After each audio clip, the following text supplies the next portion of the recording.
Hey, I'm here with John today, and I'm doing a bit of a different video because I've had quite a few messages through my YouTube channel, and it's why am I showing Wing Chun, which some people class as very traditional martial art, and also things like Greco-Roman wrestling and catch. Well, look, I've done martial arts for a long time. I'm 60 in a couple of weeks' time, and I've been doing it since I was a schoolboy. Boxing, Muay Thai, Brazilian Jiu-Jitsu, Greco-Roman wrestling. I've got people who do catch wrestling with me as well, Wing Chun, and numerous others. But when it comes to putting things together, I'm not saying you should do one thing or another. What I'm saying is think of the advantages at different distances. I like Greco, that works really well with Wing Chun. I think catch works really well too. Some of the others don't work so well up close, whereas at distance they work better. So I'm going to try and look today at looking at some of the Greco with some of the Wing Chun and just see how these two work well together. So let's have a look at them. First of all, Wing Chun works at a range of I call it mid to close, where I'm in contact. It's a short fist striking range. It'll either work here or it'll work where I go in and eject him away. Greco is at its best from here to here. We're very close body to body.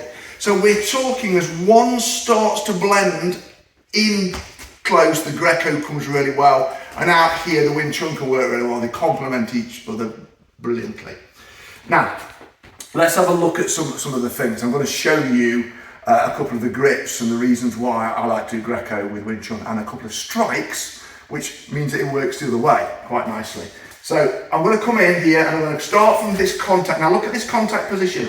Elbows are in, I'm closed off, and what I will be doing here as a Wing Chun person is looking for my strikes. So I'm sticking and stopping him grabbing me, but looking at my strikes in order to get through and cause him damage. However, I'm not infallible, and this is where a lot of martial arts fall down.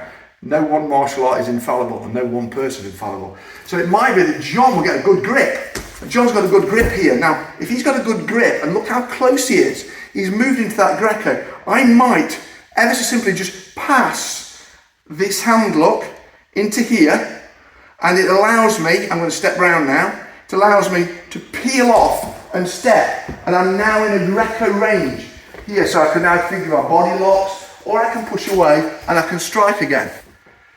Everything in Greco is about gripping, using my body position, controlling the legs, like so, controlling the legs running underneath, like so.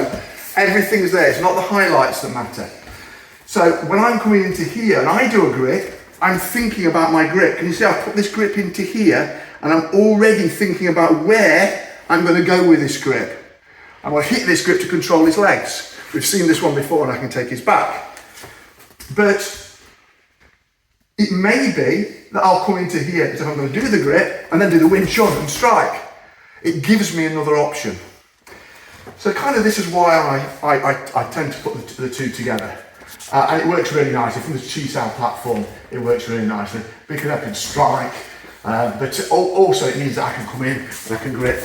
I'm coming to underhooks and I can do body locks and things like that.